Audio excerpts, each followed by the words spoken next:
right, everybody. For those of you who don't know, my name is Michael Forrest, and welcome to I Am Possible. Now, before we get going, I'm going to have to ask if you guys don't send me any text messages while I'm up here, because when you're moving around, you're doing the whole hosting thing, and all of a sudden you get hit with a text message. It's like hitting the wall, and it can really throw you off.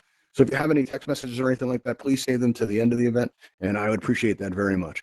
Also, if you could stay clear of this top step, that would be very helpful. This way, nobody blocks this big display behind me, and it gives me a little bit of room to move around, do the whole hosting thing, right?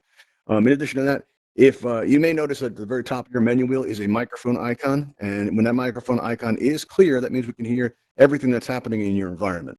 But if we've noticed that we've turned it to red, and that means that you're muted. Now, just because you're muted doesn't mean you can't express yourself. You can and should use this pink cheek emoji wheel that's in your menu wheel there, and you press on that, your emoji wheel opens up in front of you, and it gives you a wide variety of options with which to express yourself. So let's say today somebody shares a powerful story, right? And you feel it right here and it starts to build up. You can just let it out just like that. Maybe somebody tells like a tale of adventure, right? Where they're swinging across some quicksand or something exciting like that. And you want to show how impressed you are. You can throw up those applause and show your appreciation that way. Maybe somebody's telling a story that really resonates with you, makes you smile. You can use the smile emoji to convey that. Maybe it's a sad story and you feel like frowning. You want to show them that way. You can do the whole frowning emoji. Or maybe it's a funny story, right? And they start to laugh. You can do the whole silly faced emoji just like that. That's cool.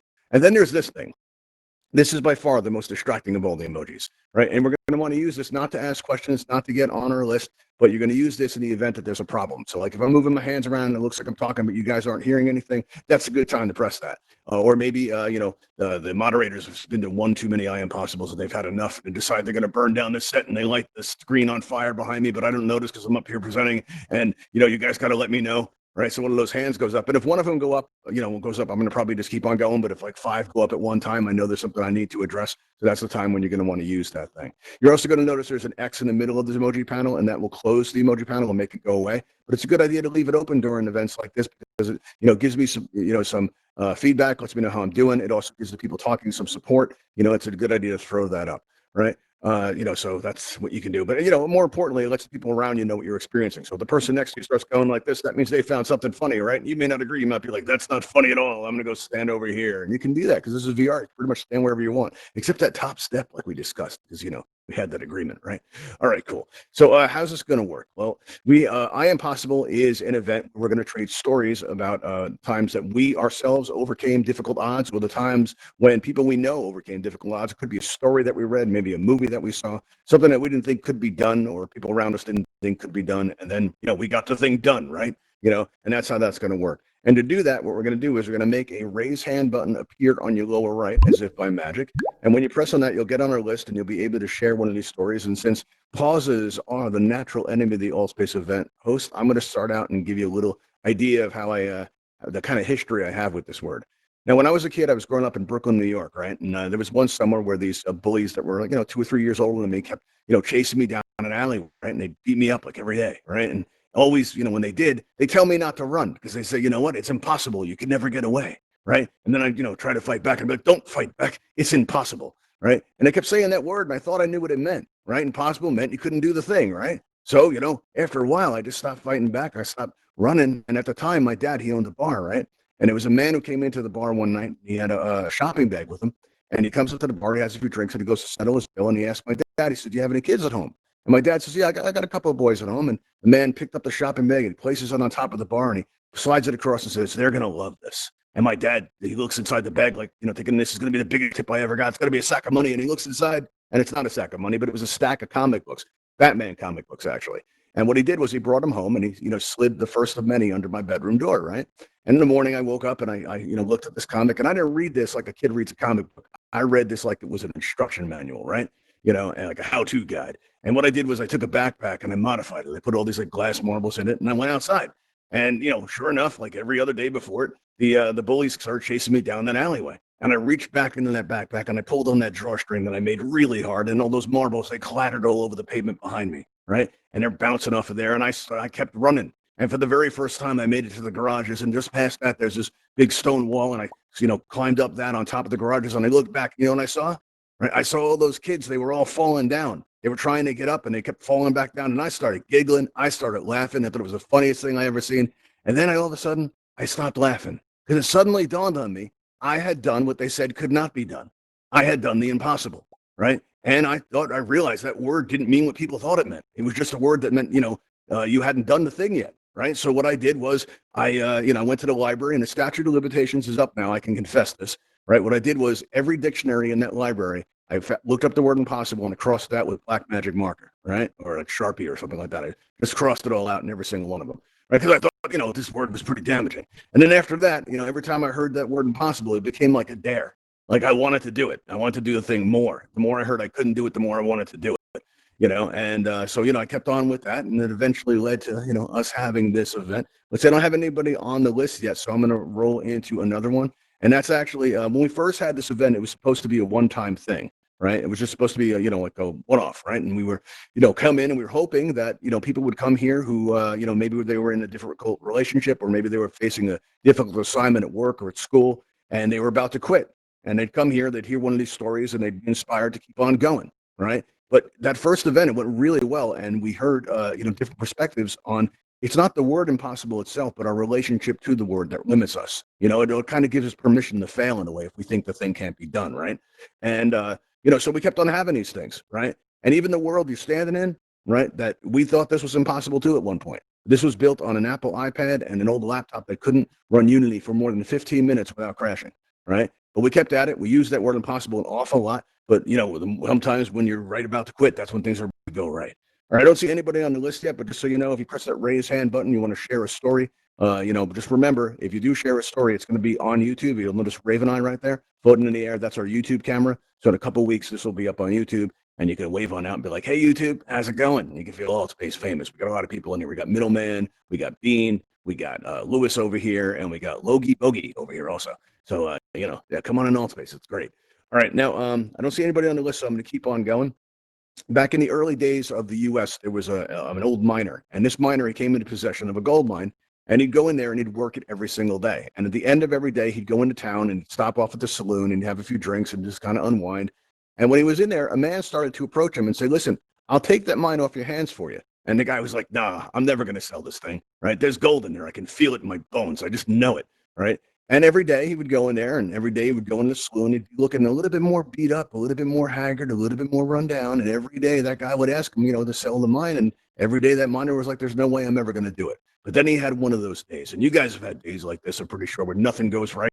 Right? His fuses were wet, his pickaxes were breaking, nothing was going right. And he comes in to that, into that saloon, and he's all beat up. And the man comes up to him, and the miner says, "All right, fine, I'll sell you the mine." And he gives it to him at a good price. And a few days later, the miner comes back into that saloon, and that man he sold the mine to was celebrating. And he was buying everybody drinks. He was all lit up. There were people all around him cheering. And the miner goes up to him and he says, "What's the occasion?" And the guy says to him, he goes, "Well, that mine you sold me, we paid off. We hit gold." And the miner goes, "Oh, you got to tell me, how close was I?" And he goes, "Well, we only dug about 3 feet." Right. And the miner, right, was upset to hear this naturally, but he realized, for the rest of his life, because it's like that, right when you're about to quit, that's when you're about to break on through to the possible, right? And what happened was, for the rest of his life, every time he thought he wasn't going to be able to do it, he'd tell himself, "I'm 3 feet from gold," and he'd keep on pushing. And that miner went on to be very successful, right? In other endeavors. But yeah, that's the thing. If you keep on pushing, very often you're going to break on through and get there. All right. Now, if you have a story that you want to share, it doesn't have to be your own. It can be, somebody or it could be from a movie that you saw or a book you read, something along those lines where people overcame difficult odds to do the thing. Just go ahead and press that raise hand button, and we'll get you up on the air, and I'll feel like a radio announcer when I call on your name. But since nobody's on that list, as I said, pauses are the natural enemy of the Old Space event host. So I'm going to go ahead and I'm going to share another one. This one took place in the, it was in the early 1980s. And there was a couple of parents that had a child who was about 4 years old. And at the age of 4, he could already speak 3 languages. He was a really sharp kid. His parents were very proud. And he had just started school around then, and he started getting into like fights and stuff. Right. And then he started like slurring his words. He started like bumping into furniture. He started, tripping a lot. And all these things started going wrong. And then, the parents knew there was something wrong. So they took him to the doctor, and the doctor said, "Well, maybe, the husband travels a lot. Maybe he brought home some kind of a virus or something, and they kept giving him all these tests. And eventually they diagnosed him with a disease I have no business trying to pronounce, but it's commonly known as ALD. Right. And what happened was the doctor told him, "This is a degenerative disease and your son is going to die. Right. He's only got about 2 years to go home and make the most of it, spend as much time as you can with him. Right. And come to terms with this." And they gave him a number of a support group, and they sent them on their way. But the thing is, the parents said no. They went to another doctor and another doctor, and they kept on going to doctors, and all the doctors kept telling them, listen, you just have to accept this. They even sent that support group to the house, right, to tell them, like, listen, you got to stop trying to, find alternatives here because, this is going to happen and you need to accept it. But the parents kept on saying no. And they only had a background, like they had a high school education with regard to math and science, but they gained access to these medical libraries and they started studying. They started teaching themselves the language of math, of science, of chemistry, and gradually more and more, they started reading about all this animal testings, and they came across a type of oil that's known to separate the lipids from the blood in such a way that they believed would slow the disease down. And they went to the doctors and they told them, I said, listen, I think we're onto something here. And the doctor said, listen, you're just a couple of lay people. You got no business trying this. We know what you're talking about. We know it's hard to accept, but you got to come to terms with the fact that, your son is not going to make it. Right. And the parents said no. Right. So they started administering this oil to their son's diet. And then they had his blood tested and they found that the progression of the disease was actually slowing down. So they started contacting all these different chemists and pharmacists and trying to get somebody to refine the oil for them, to mass produce it. And now this is before email, so they were making very expensive phone calls. They were writing all these letters by hand, and they contacted over 100 different, chemists. And there was over, when they did this, there came a day where it landed on the desk of a chemist who was about to retire that day, right? He was the last day of work. And he read this letter and he was very moved by it. He says, you know what? He contacted the family and he says, listen, I'll make this oil for you, but we're going to have to call it something. I'd like to name it after your son. And they called it Lorenzo's oil, right? There's actually a movie about this if you'd like to see it and you learn more about it. And so they produced the oil. They started giving this to the son, and son lived to the age of 28, where he eventually died of pneumonia related to complications that rose from the disease early on. But they didn't stop there, right? What they did was anytime somebody was diagnosed with or has markers of this disease in the blood, right, they would contact them. They created a foundation that would contact them, and then thousands of people got to postpone the onset of this disease, and they ended up living very full lives. So these regular people, they just said no. They refused to accept that word impossible, and they kept on pushing, and they went on to save thousands of lives. All right. Sometimes saying no is the best way to get past, that word impossible. All right, let's see here. Now, I don't have anybody on the list. So we got a quiet crowd today. That's cool. Again, if you want to press that raise hand button, you will be on our list. And if you want to share a story about a time that you overcame difficult odds, or somebody did, or maybe it was a movie you saw or a book, or something like that inspired you to keep on going in your own life, and you want to share that with us today, you absolutely can. Just bear in mind, please, that it will be broadcast on YouTube. So if you got something super personal that you don't want to share, please see me after the show and tell me to cut that out of the footage, and we'll be glad to do that. All right, let's see. We actually have somebody on the list now. Let's see, who do we have? We have Allie. Allie, how's it going? You're on the air, and I feel like a radio host. Where are you, Allie? Let's see. So I actually, Well, Allie, if you my want, friend. come on up here. Come on up here so everybody can Oh, see you. Come up, stand in front of the screen, feel alt space famous. There you go. All right, what do you got for us today? so I have a story to tell about my friend. She actually got cancer Oh, not too wow. long ago, and she was on the hospital bed, and they said that she didn't make it. Her heart stopped, and my her mother went over and prayed over her for like 2 hours straight. And then 2 hours after her heart completely stopped, it started again. It started beating again. And Wow. that really made me realize that it made my faith stronger. And I don't know if everyone here believes in that kind of stuff, but it made my faith stronger, and it made me keep pushing forward, and it made me become more of a it made me have more of a Wow. That's powerful. Oh, all right. Okay. Well, thank you for sharing that with us, Allie. That's a good one. It's a rough road, cancer. As a matter of fact, my own mother, about not sure how long ago it was, but she went into the hospital with a massive heart attack. And the doctor said she wasn't going to make it. And they told her kidneys were going to shut down. And they told us, they told her she wouldn't hurt you because she was pretty, just gone. Heart stopped. It was just really bad. And sure enough, the doctors couldn't believe it. They said it was a miracle. Not only did she come back, but her kidneys started working again, and she's still with us. She's been around, and it's really just a great comeback. And it goes to show you that doctors do not know everything, but and sometimes these kind of miracle type things can happen, you know. All right, let's see. I don't have anybody else on the list, but again, if you have a story that you want to share with us today, a story where you overcame incredible odds, or maybe somebody you know did, or something you read in a book or saw a movie, along those lines, and you want to share that with us today, just press that raise hand button, and we'll get you up here. In the meantime, because like I said, you can't have these pauses. Pauses again, are the natural enemy of the All Space event host. So I'm going to keep on going, and I'm going to share. This is kind of how I actually got into VR, right? I was working from home in Brooklyn, and I was, in Brooklyn, New York, and I was, working every day, and I wasn't going outside a lot. And I started, like my parents, they take me out for breakfast every week, and they started to notice that I was, kind of acting a little bit weird, like my words were slurring, and I, wasn't finding the right words, and I started struggling, like where it would take me all day to figure out how to write a check. I was getting more and more confused. So my parents, they got me out of that environment, and they had the air tested, and it turned out that the air was only 10% oxygen. Right? It was only 10% breathable air. The rest was comprised of two of the deadliest known molds. It was two of the deadliest molds known to mankind. It was Aspergillus and Stachybotrys, black mold, as it's commonly known. And so I got out of there, and as soon as I did, my body started to try to push this mold out, right? And because I don't know if you guys got the memo, but I am possible, right? And I started pushing, and this took the form of me laying on the floor for about a year. I lost like a lot of weight. I scared my family pretty bad, and everything was kind of a struggle. Every time I stood up, I was incredibly dizzy. I fell down a lot, and it was looking pretty bad. I had to get rid of everything I owned. The mold was in contact with everything, my computer, my clothes, everything had to go.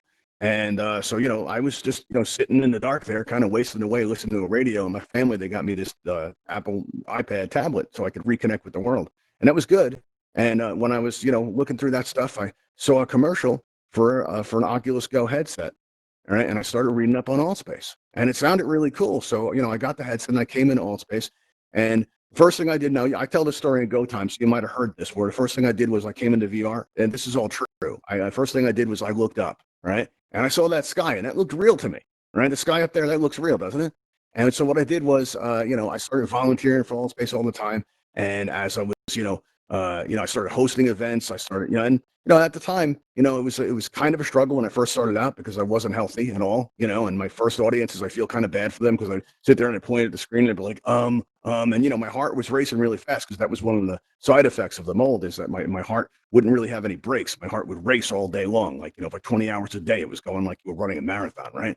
And gradually over time, though, the more because now suddenly, like, and you guys know this from COVID, right? You stay in home all the time and you start to lose track of the days, right? Well, that happened to me. And, I didn't know what day it was, but when I started working, and volunteering my time in Allspace, I had somewhere to be, right? So, like, it's like Tuesday, 7 o'clock. I absolutely have to be there. My audience is depending on it, right? Because behind all these avatars are real people. You guys are all real, and so, I didn't want to let anyone down. So I kept on pushing, and I started getting pretty good at it, I think. And, so I just, kept on going with that. And then I started, building worlds in Allspace, and I wanted to do more. I wanted to do like what you're standing in here, this Ravenhall Forum. My wife and I, we made this, and we wanted to do more like it. So we got a computer again, and now I was faced with having to get out of the bed. I was in bed all the time at that point, and I had to, cross over the room and sit there all day. And the first couple of times, I thought I was going to fall right out of the chair, but I kept pushing because, I don't know if you guys have heard this, but I am possible. So I kept on pushing, and I kept on going, and we built a bunch of worlds, to have events in. We come up with some cool effects. You'll notice these two buttons up here. We're going to use these at the end of the event. And, that too, we thought was something that we couldn't do. Right? We used the word impossible a lot for that. We kept on pushing. We got it done. Now we have this really great effect to end our events with. And so then all of a sudden I started playing Beat Saber and that Echo Arena. I don't know if you guys have played that, but it's pretty amazing. And that's a lot more physical. So now I've got a lot more of my mobility back, and I'm not quite sure what the limits are, but I'm looking forward to finding out. So that's Allspace has really been beneficial to me in that way, and it's a good thing. Well, let's see. We've got a bunch of people on the list. Let's see. I didn't notice it filling up. All right, let's see. We got Logie Bogey. Logie Bogey, you're on the air, and I feel like a radio host. Where are you, Logie? Let's see. There you are. So The purple. I don't really have a story to share, but I do Wait, have some wait, questions wait. for you. Come on up here.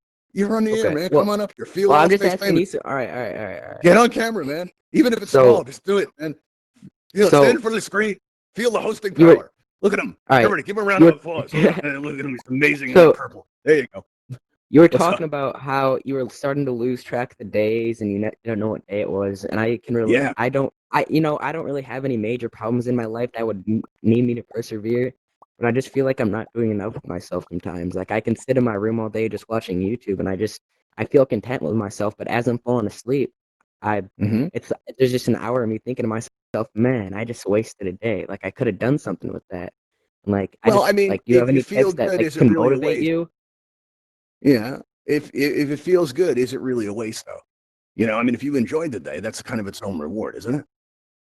But if it bothers you, then what you should do is, like, maybe find a way to give back. Like, you can volunteer in all space. That's been pretty rewarding for me.